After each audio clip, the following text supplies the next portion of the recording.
भाई। हेलो दोस्तों, नमस्कार, सुप्रभात। आई होप कि आप लोग सब स्वस्थ होंगे, मस्त होंगे, अपने अपने काम में व्यस्त होंगे। तो दोस्तों, आज का कार्यक्रम आपको पूरा दिखाता हूँ, तो चलो जी।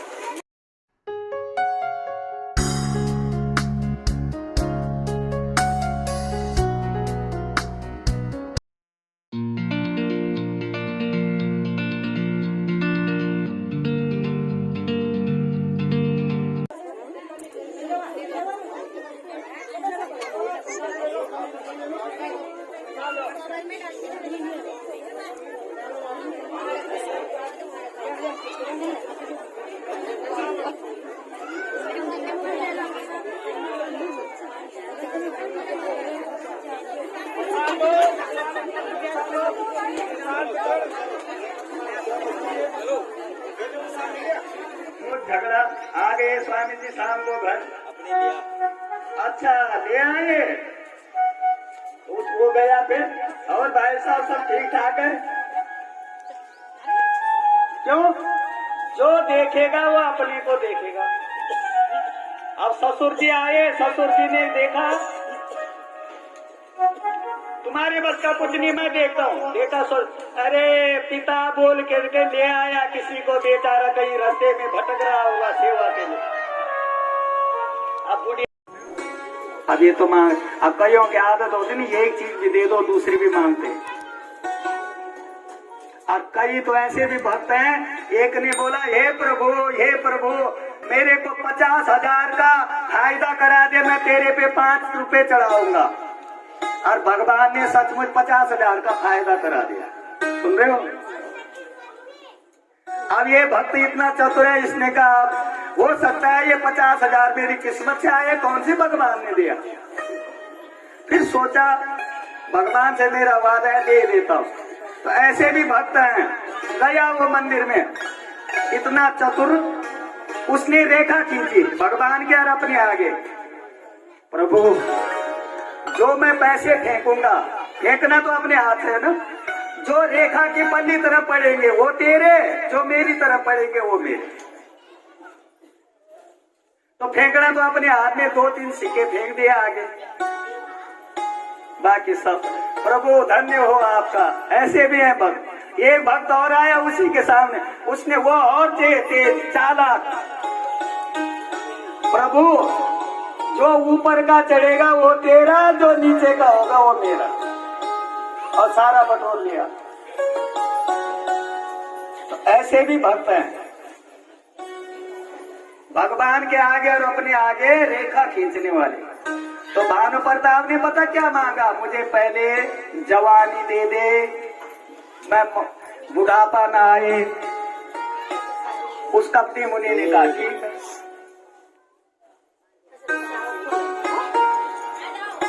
अच्छा तो ये एक चीज और भी दे दोगे? कपटी मुनि से क्या मांग, और भी दे दोगे क्या? अब जब जवानी रहेगी, जब बुढ़ापा नहीं रहेगा तो बीमारी ना आए। कपटी मुनि ने कहा था। तो भानु प्रताप राजा पता क्या मांग, अच्छा तो ये एक चीज और रह गई। कईयों की लालसा होती है ना, इसका मतलब है कृष्णा। एक चीज और रह गई। अच्छा तो मैं 100 कल्पों तक राज्य करूंगा। उसने कहा, कपटी मुनि ने कहा था तो एक चीज और रह गई, सारा संसार तेरे मेरे अधीन रहेगा। कपटी मुनि ने कहा था तो वासना कभी पूरी नहीं हुई। सुन रहे हो? और मांग ले।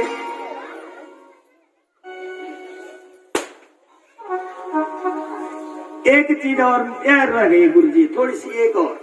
कपटी मुनि ने कहा क्या? बोला पूरा संसार मेरा ही ऑर्डर मानेगा। कपटी मुनि ने कहा एक चीज तो है, अब तूने सब कुछ मांग दिया, अब लेकिन मैं लगाऊंगा। तू ब्राह्मणों को नहीं जीत पाएगा, क्योंकि ब्राह्मण बुद्धि के अधीन होते हैं।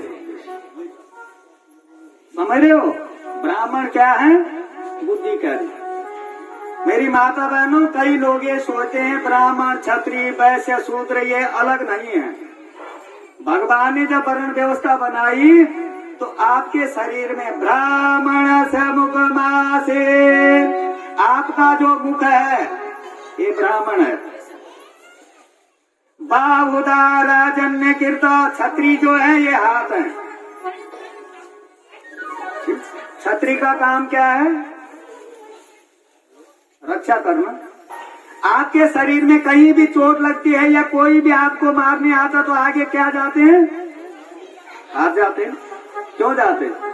छत्री है, उसका काम है। रोक पैर पे लगा रहा है कोई, ए भाई हाथ ही करेगा ना, मत पीठ पे लगा रहा है, हाथ करेगा, ये छत्री है।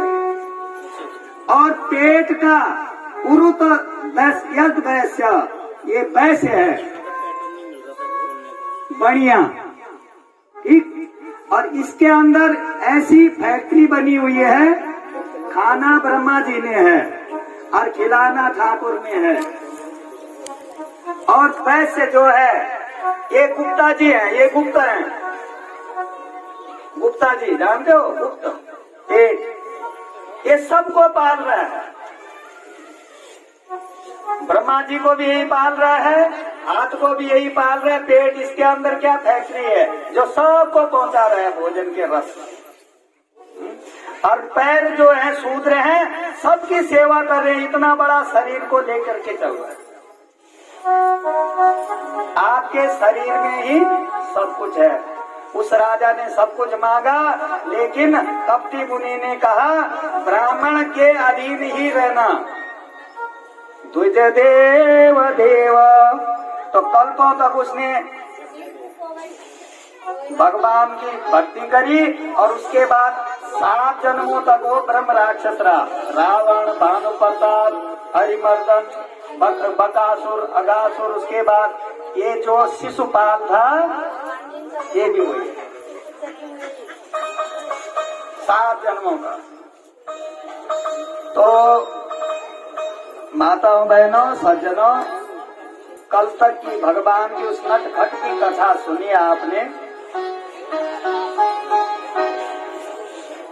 भगवान जी को लेने के लिए जो है कंस ने धनुष यज्ञ का बहाना बनाया है और अक्रूर जी को भेजा है। अक्रूर जी आज रथ सजा रहे हैं इतने विधि विधान से। कृष्ण दर्शन लालसा, मुझे भगवान के दर्शन तो हो जाए, मैं धन्य हो जाऊंगा, प्रभु को अपने रथ में ले आऊंगा। अक्रूर जी ने अपना रथ तैयार किया और जमुना पार की और गोकुल पहुंच गए। अब गोकुल में जब पहुंचे तो नंद बाबा यशोदा ने आदर सत्कार करी। पूरी रात भर कंस की बातें लगी रही। अक्रूर जी ने सब कुछ बताया। नंद बाबा और माँ यशोदा ने कहा हम तो नहीं भेजेंगे, हम नहीं भेजेंगे। लेकिन प्रभु ने मनाया अपने मौसा को भी और मौसी को भी कि मुझे जाने दो, आप चिंता मत करो, मैं सब ठीक कर दूंगा। पूरी रात भर मनाया, मान गए।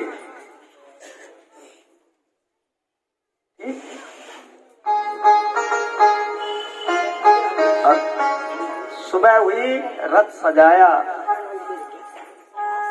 रथ सजा करके सारे पुरवासियां, सारे गोपियां, जितने गोप थे, सुदामा, मनसुका, मधुमंगल, सब रोने लग गए। सब रोने लग गए, हम भी जाएंगे, हम भी जाएंगे।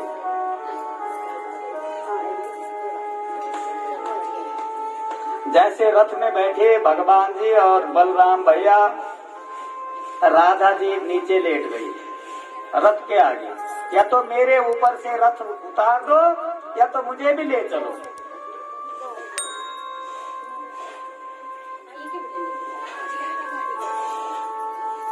भगवान जी ने राधा के बैया पकड़ी, हाथ पकड़ा, उठाया, बजाई बांसुरी। आज भगवान जी कितने दिन के हैं? 11 वर्ष 56 दिन। कितने दिन के?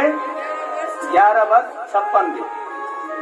बांसुरी बजाई ऐसी बांसुरी बजाई, राधिका को कहा इसमें देख। तो राधा जी क्या देखते हैं? बांसुरी में अपने को और अपने में भगवान को। क्यों बताया ऐसा भगवान ने? इसलिए बताया मेरी माता बहनों सज्जनों कि ऐसे मत सोचना कि भगवान कहीं नहीं है। सबकी अंतरात्मा में भगवान जी बसते हैं। सर्वदेवो मयम कृष्णम सर्व कृष्णम मयम हरिम। मैं तो सारे देव में हूँ। 11 वर्ष और 56 दिन तक बजाई भगवान ने केवल बांसुरी है। उसके बाद तो चक्र है भगवान का हथियार।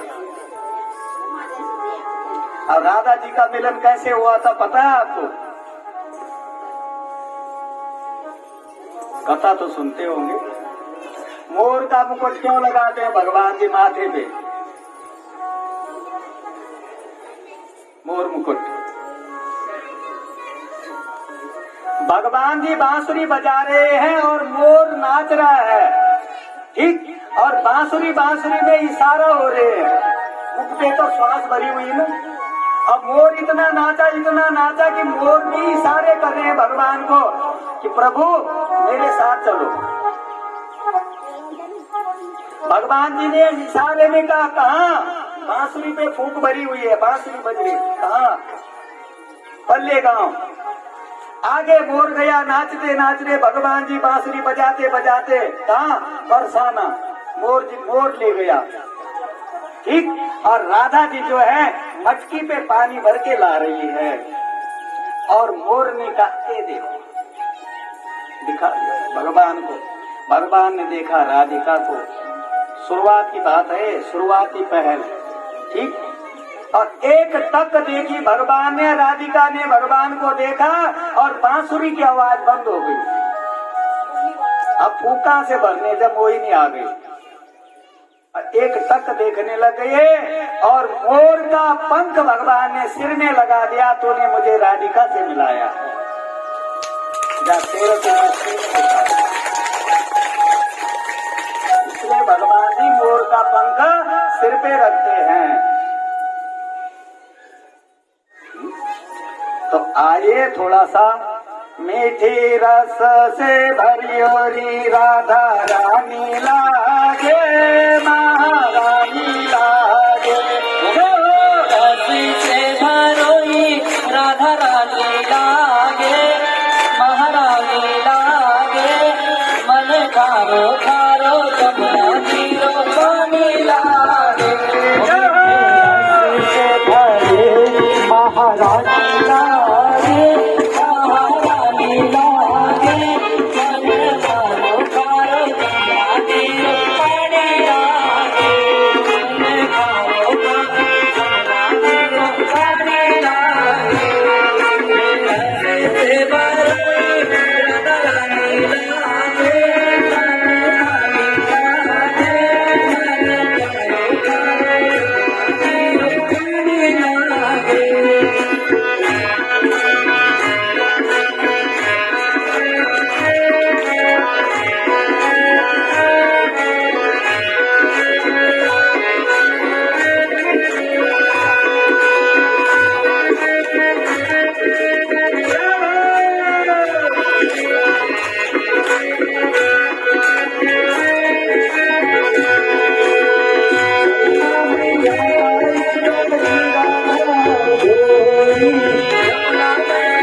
जमुना जी पानी लागे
बोले वृंदावन बिहारी लाल के नंद नंद भगवान के श्रीमद् भागवत महापुराण की, वेद व्यास महाराज की, गुरु व्यास भगवान की जय। बोले राधे राधे। तो अक्रूर जी को भेजा। अक्रूर जी धन्य हो गए कि मैं आज प्रभु को अपने रथ में लाऊंगा। और सुबह रथ सजाया, दोनों भाइयों को बिठा दिया। राधा जी को बांसुरी दे दी, जो आप क्या बोलते हैं उसको, गिफ्ट, समूह।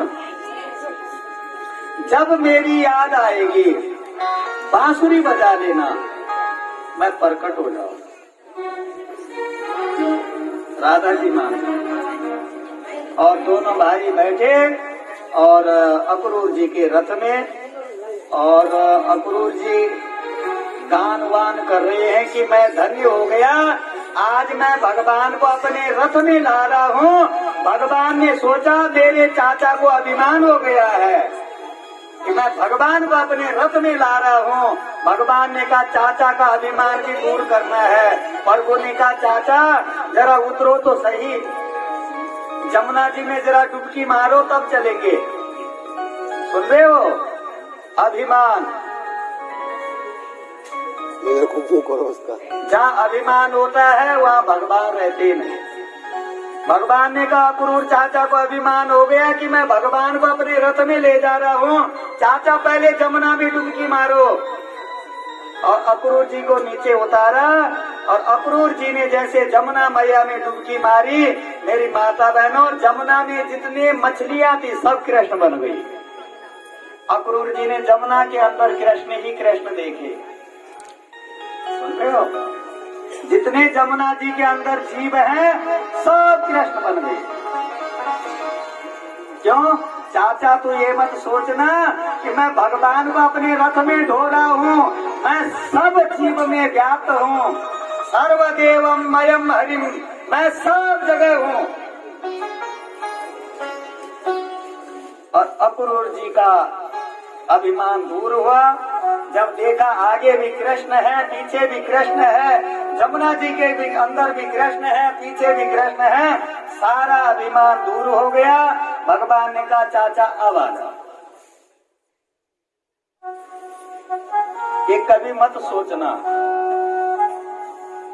अभिमान मत करना, ये प्रभु ने बताया है। जब मेरे पे अभिमान था तब मैं भगवान को नहीं समझता था, अब मैं भगवान को समझने लगा हूँ, मेरा सारा अभिमान दूर हो गया। जब मैं था तब हरि नहीं, अब हरि है मैं नहीं।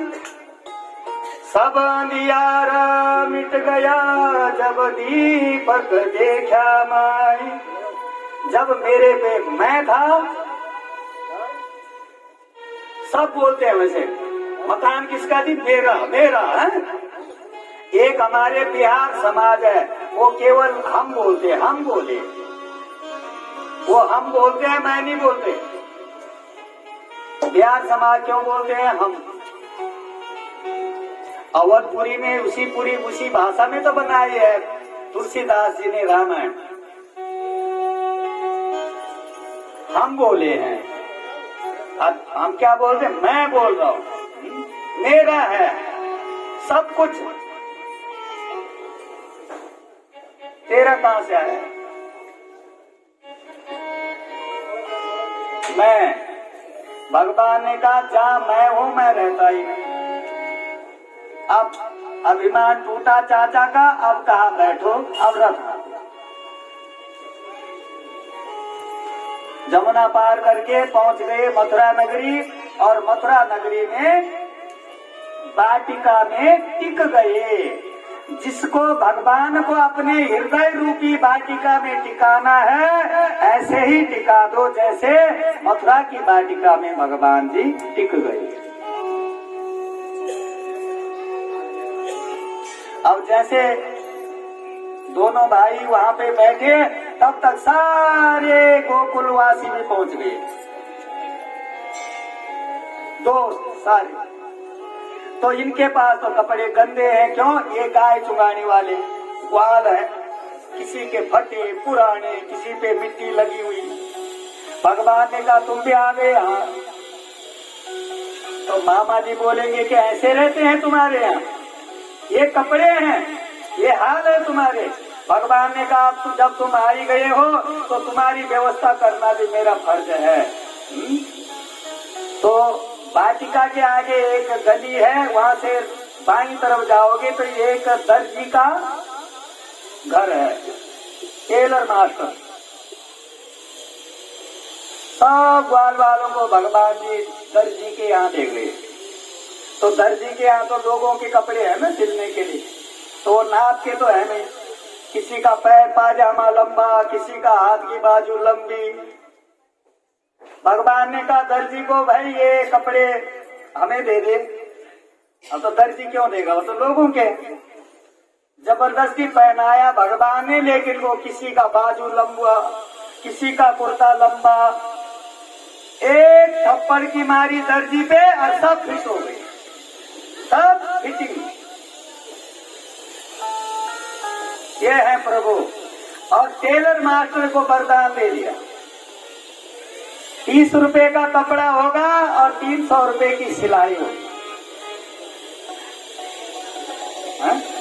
और तेरे यहाँ कपड़े जो है चूहा भी नहीं कुतरेगा। कितने ढाक पड़ी रहती है, चूहा आते हैं चले जाते हैं, कुतरते नहीं।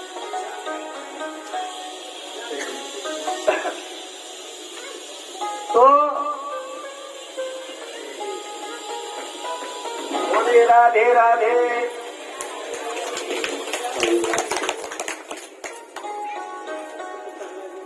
तो टेलर मास्टर को भगवान जी ने वरदान दे दिया। उसके बाद सारे पूर्ववासी जो है वाटिका में टिक गए। राधे राधे गोविंद गोविंद राधे राधे राधे गोविंद गोविंद राधे राधे राधे गोविंद गोविंद राधे राधे राधे गोविंद गोविंद राधे राधे राधे गोविंद गोविंद राधे गोविंद राधे गोपाल राधे गोविंद राधे गोपाल राधे गोविंद राधे गोपाल राधे गोविंद राधे गोपाल राधे राधे राधे गोविंद गोपाल राधे राधे गोविंद राधे राधे गोविंद गोपाल राधे राधे राधे गोविंद गोपाल राधे। बोले हरिहर भगवान की। तो सबको वस्त्र पहनाए भगवान जी ने और पहुंच गए उसी वाटिका में जहाँ कंस का धनुष यज्ञ का बहाना बनाया हुआ है। रात हुई वहीं पे बिताया। सुबह सबसे पहले एक गिरधा आई, उसका नाम है कुब्जा।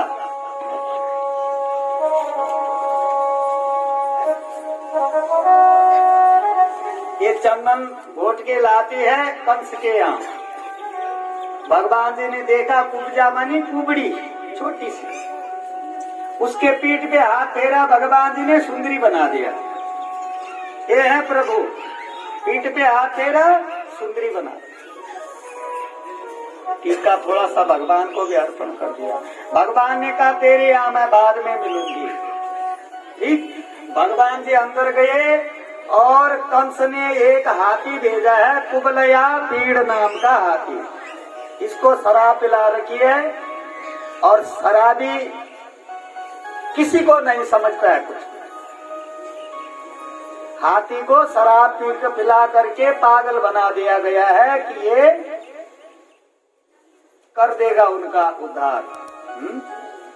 जो सबका उद्धार करता है उसका उद्धार होगा, वो तो दुनिया का उद्धार करता है। हाथी के माथे पे हाथ फेरा भगवान जी ने, सारा नशा उतर गया। जो पागल बनता चिंगाड़ा, वो हाथी चिंगाड़ा भगवान जी ने ऐसे पकड़ा सूंड और 108 चक्कर कटवा दिए पृथ्वी के, धड़ाम से गिरा नीचे और दोनों दांत निकाल दिए भगवान जी ने। अब आए दो असुर, चाणूर और मुष्टिक।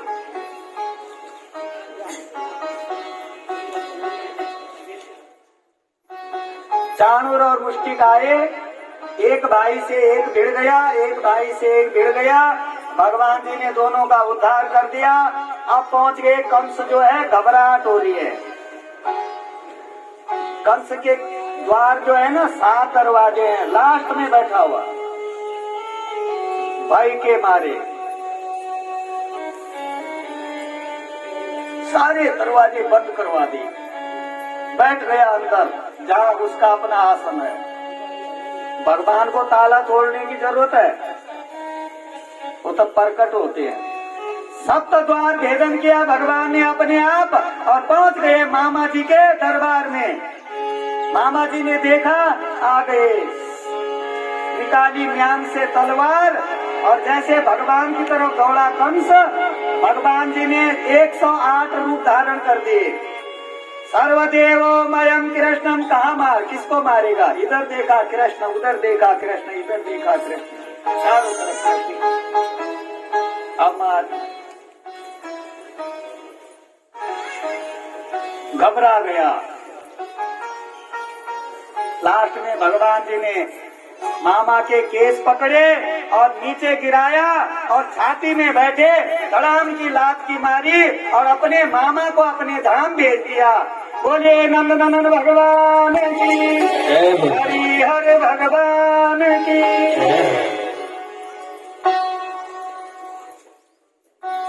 यही रीत भगवान की है। मेरे से बैर भी करो तो मेरे से करो, मैं अपने परम धाम को भेज देता हूँ। प्रीति भी करो तो मेरे से करो, आपस में मत लड़ो, आपस में मत झगड़ो, जो भी करना है मेरे से करो। मामा जी को परम धाम भेज दिया और अब गए। अच्छा आप बोलो, मर्यादा के अनुसार भगवान को सबसे पहले किसके पास जाना चाहिए? किसके पास गए होंगे भगवान जी पहले? बोलो।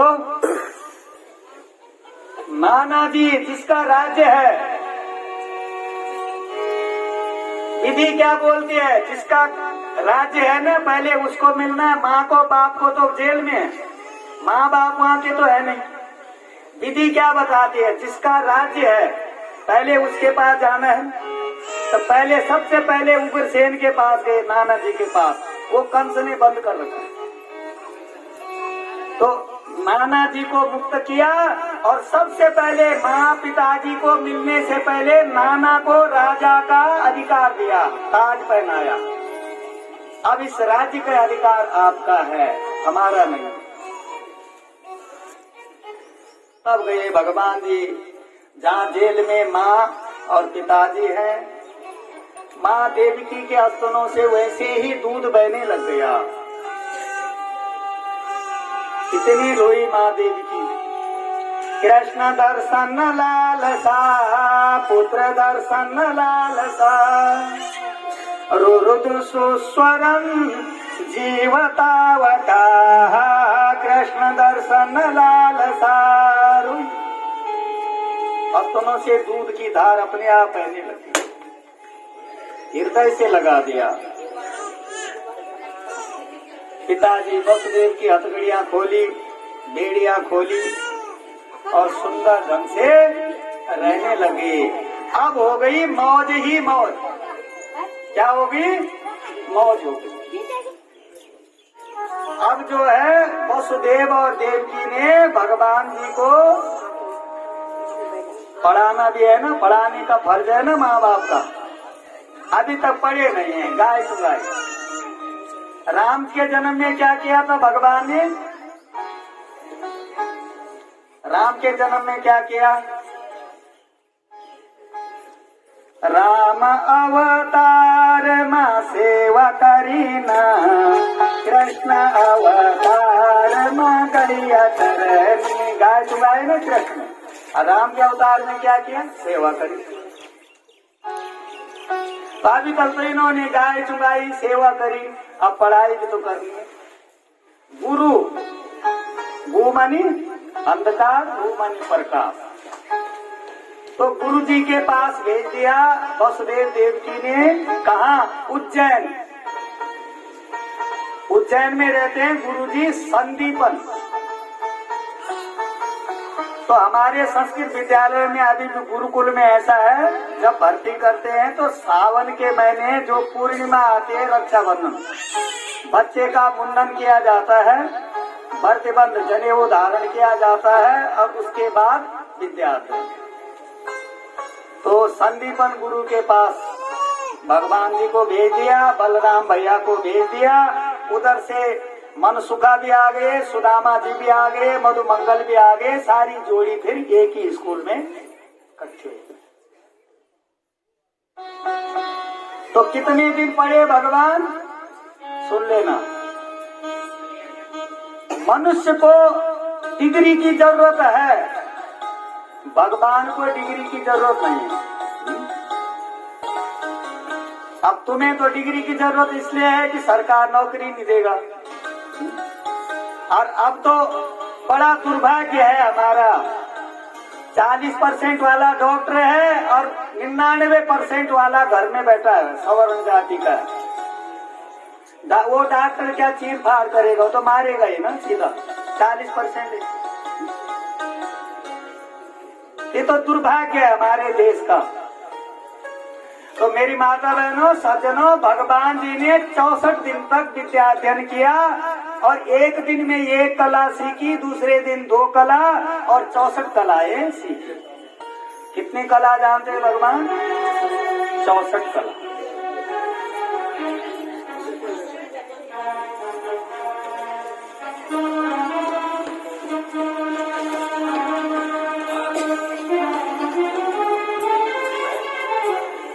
और 64 दिन में विद्या अध्ययन पूरी हुई।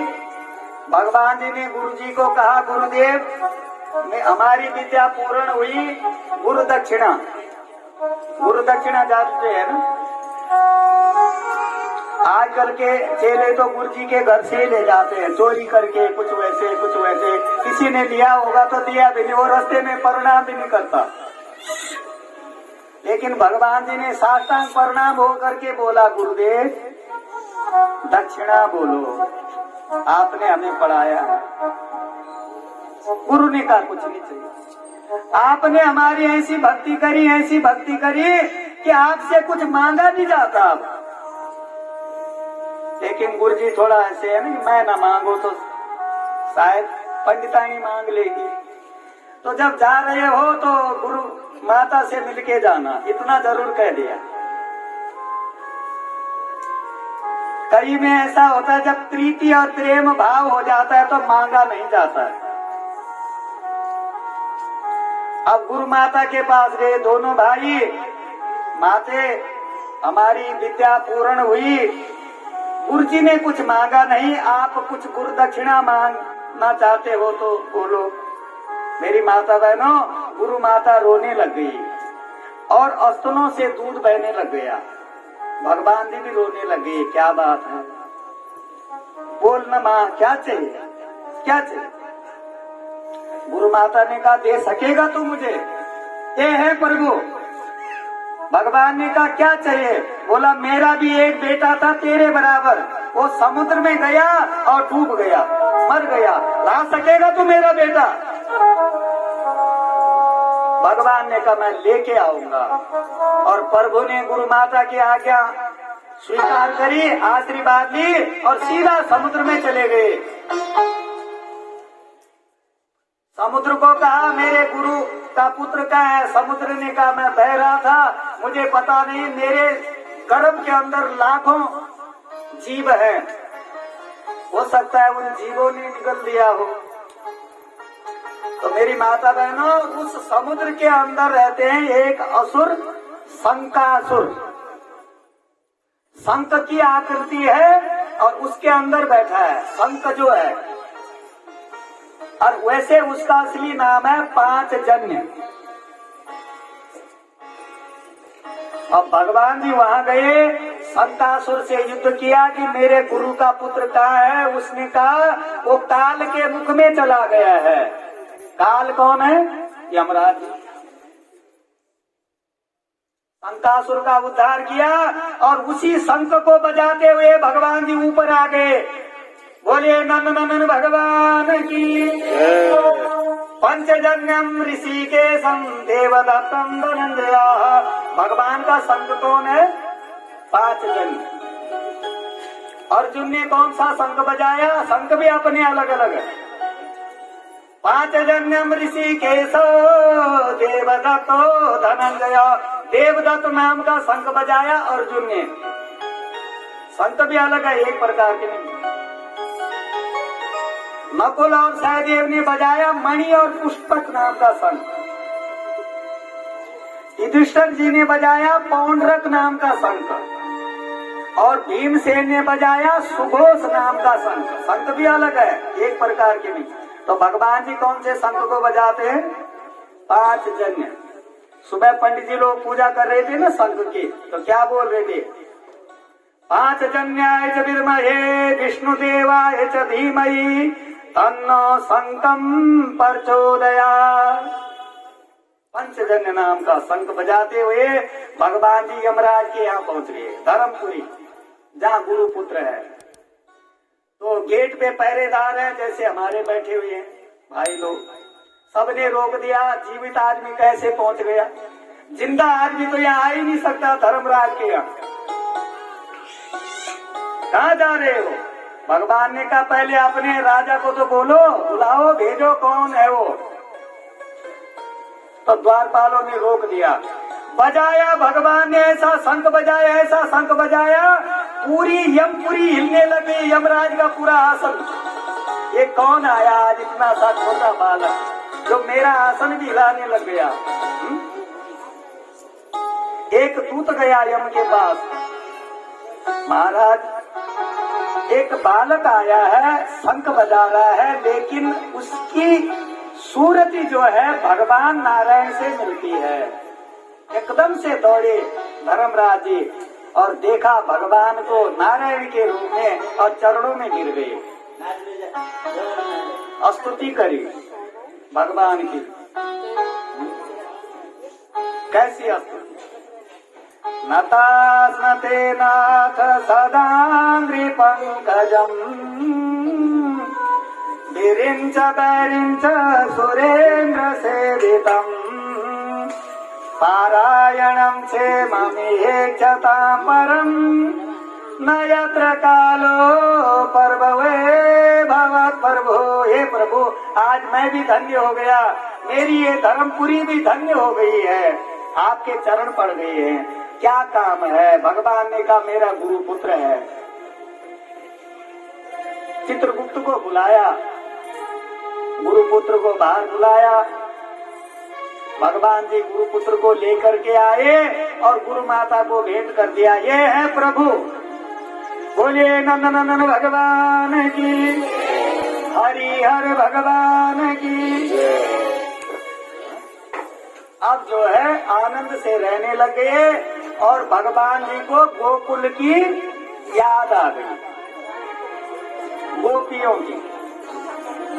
तो उद्धव जी को भेजा भगवान ने।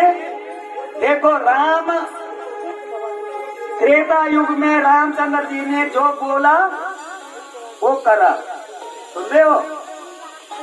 क्यों? रघुकुल रीति सदा चली आई, प्राण जाए पर वचन न जाए। प्राण चले जाए पर वचन न जाए। और इसने क्या किया? गोपियों को कहा मैं आऊंगा, गया नहीं, जो बोला वो करा। तो उद्धव जी को भेजा तो गोपियों से तो बोल रखा था कि मैं जरूर आऊंगा। उद्धव जी को भेजा और गोकुल में भेजा। सारी गोपियों ने रात को उद्धव जी को घेर दिया। क्या वो हमारी याद भी करते हैं, हमारा प्रसंग भी उठाते हैं? उद्धव जी ने कहा बिल्कुल 24 घंटा तुम्हारी बात होती। तो सारी गोपियां उद्धव जी को घेरे हुए हैं और रात में कह रही हैं ये तो प्रेम की बात है उधो, ये तो